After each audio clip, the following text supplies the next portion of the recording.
Today on Global News Morning, campaign crescendo, the latest from the major parties with the federal election just days away, plus prairie polling. A federal party leader is Saskatchewan bound. You're watching Global Regina.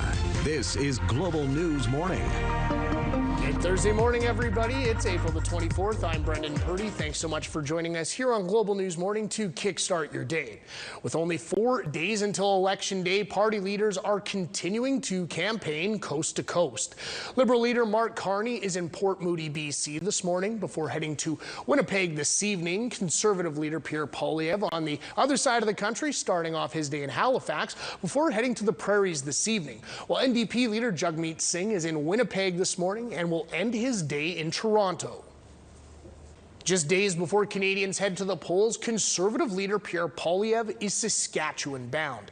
He'll be in Saskatoon for a rally tonight, marking his first Saskatchewan stop of the campaign. Liberal leader Mark Carney and NDP leader Jagmeet Singh made Saskatoon visits 2 weeks ago. Some local polling suggests a closer race than expected in a handful of ridings between the Conservatives and Liberals. Sticking with the federal election theme, Saskatchewan's premier is making it clear who's going to get his vote in the upcoming election. Now let me be clear. Saskatchewan will never be part of the U.S. But isn't it time that we had a government that treats us like we're part of Canada? That's why I'm voting Conservative and voting for Pierre Poilievre to be our next Prime Minister. In a video posted to ex-Premier Moe endorsed Conservative leader Pierre Poilievre, Moe says he's done with being ignored by Ottawa, adding that he feels the federal Liberal government has turned its back on Saskatchewan, putting up barriers when it comes to getting provincial resources out to market. Mark Carney was pulled from the campaign trail yesterday, responding to President Trump's suggestion that the U.S. might increase tariffs on cars from Canada. Once again today in the Oval Office, President Trump, he is trying to break us so that America can own us. Yeah, that's the answer. That's the answer, Donald. That will never happen. Carney telling a Liberal campaign rally that Canada is over the shock of this betrayal, but at the same time, we should never forget the lessons we've been taught. Hours earlier, Trump said the auto tariffs on Canada could go up, but stated right now he's not considering a change to the current 25% levy. The president also told reporters Canada would cease to exist if it weren't for the United States. With Canadians heading to the polls in just a matter of days, Liberal leader Mark Carney is making a final blitz in BC. Our Richard Zussman spoke with Carney about how he plans to differentiate himself from former Prime Minister Justin Trudeau. It's one of the big questions voters are asking themselves. How is Mark Carney going to be different than Justin Trudeau and separate himself from the Liberal legacy? Here in British Columbia, the Liberals are largely associated with rising and cost of living, concerns about public safety. Carney says he is much different than the former Prime Minister. He is results-oriented and has a better focus on the economy. Those are some of the key issues we discussed in a one-on-one interview around why Carney believes he should be the one to remain Canada's Prime Minister. I've been Prime Minister for 1 month. But let's talk then about that. You're running with a team that's the same as Justin Trudeau's. You have some staff who are the same as Justin Trudeau's. So how are you going to be different when you run under that Liberal banner? We are fundamentally different people. We share the same values, but we have a different approach to achieving those values. As I said a moment ago, I've got a laser focus on the economy. I've had long experience both in building things and managing crises. Carney is also speaking directly to Canadians who have never voted Liberal before, saying that this is a serious time and the country needs a serious leader. And he believes he's the person that best fills that role. Richard Zussman, Global News, Richmond. All right, folks, Catherine joining us now with a look at the weather. Good morning, Catherine. Good morning. First day with the new lips. I'm struggling this morning, but we will get through it. And how we're going to get through this, some great weather today and even better weather heading into the weekend. That's right. We're going to see some clouds today, but it's really going to clear up as we head into tomorrow and Saturday.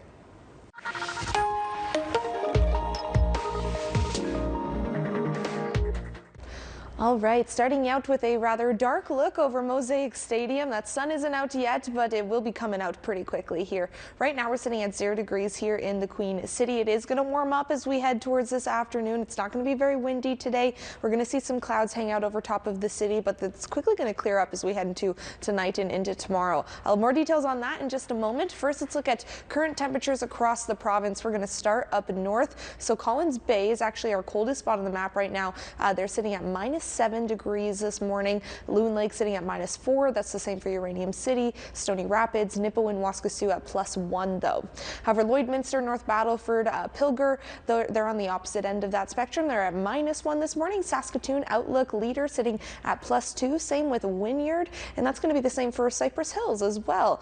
Moose Jaw at +3 degrees. That's the same for East End, Assiniboia, Swift Current, Coronach. They're sitting at that 0 degree mark like us here in Regina. So I mentioned it's going to warm up this afternoon. We're going to get up to a beautiful high of +16. We're going to see that sun shining down on us just a little bit. Some clouds are going to hang out throughout the day, but as we get into tonight, it is going to clear up. As you can see here, all of that cloud coverage that we saw hanging over top of us, especially yesterday, it's making its way into Manitoba. We're going to see a little bit roll in as we head into this evening, but you can see it quickly clears up as we head into tonight and into tomorrow, when we're going to have a mainly sunny day. It's going to get up to +19 degrees and then +18 on Saturday. So a nice warm weekend ahead of us. Lots of sunshine, +21, even better on Sunday. It cools down a little bit when we kick off next week. We're going to get up to a high of +10 on Monday, but it will warm up again as we head into the latter half of next week. Now looking at the OK Tire traffic report, let's look at the gas prices. Gas is averaging at $1.34 today. All right, thank you very much for that, Kat. Two of Saskatchewan's critical resources have hit all-time highs for both production and sales. The province says uranium sales reached a new high of $2.6 billion in 2024. Production is also at a record 16.7 thousand tons, up 28% from 2023. It's expected to keep climbing, with the McLean Lake mine resuming operations this year and other projects on the horizon. Potash production also reached record highs in 2024. A third person is facing charges in connection to Christopher Seaton's death. 42-year-old Larry Wendigo was arrested and charged yesterday as an accessory after the fact to murder. This in relation to the April 10th homicide in the 400 block of East College Ave. James Dubois and Alexandra Dubois also face charges. Wendigo makes his first court appearance later today. Fluoride in the province's water supply is a hot button issue for some in Saskatchewan. As Jacob Carr tells us, it's recently landed a Regina City councillor in some hot water. Regina and Saskatoon's water may look the same to the naked eye, but there is one major difference: fluoride. Saskatoon's water supply has it, while Regina does not. Regina is tentatively set to introduce fluoride into its water system in early 2026, and Saskatchewan dentistry professionals say that is a good thing. The fluoride in your circulation is incorporated into the enamel, into the outer layer of the tooth, and makes it stronger or more resistant to cavities.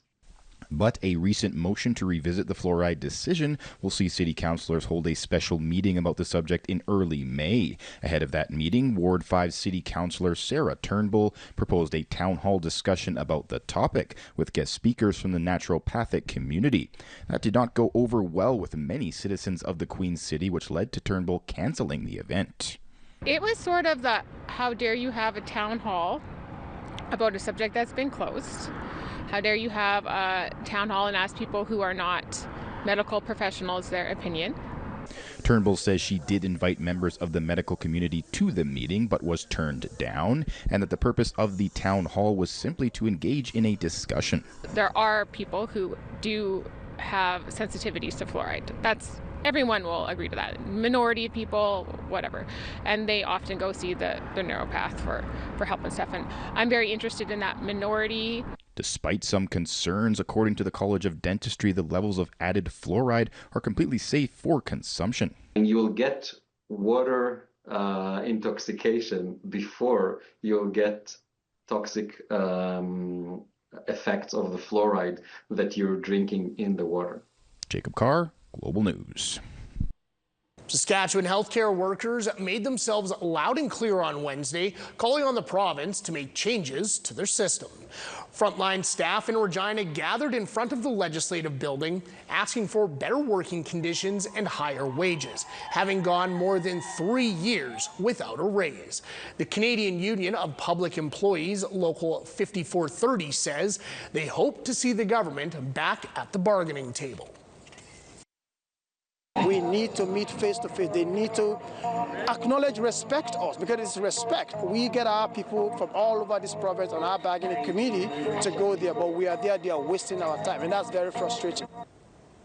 The union represents roughly 14,000 people in over 200 healthcare roles. 2 young women from Prince Albert are recovering after being struck by a vehicle while on vacation.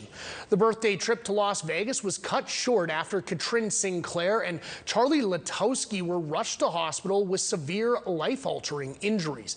To make matters worse, Charlie had only partial medical insurance and Katrin none at all. Their combined medical bills are roughly $368,000 US.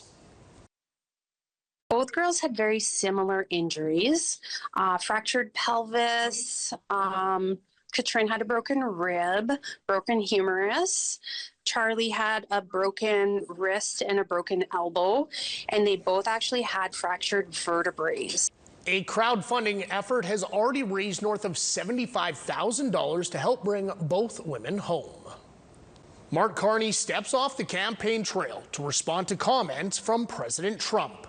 We break down the latest shift in tone from the White House. But before we can jump into that story, let's jump to a quick view outside. Beautiful shot of Mosaic Stadium as the sunlight just tickling that white roof. You're watching Global News Morning on this Thursday morning. We'll be right back.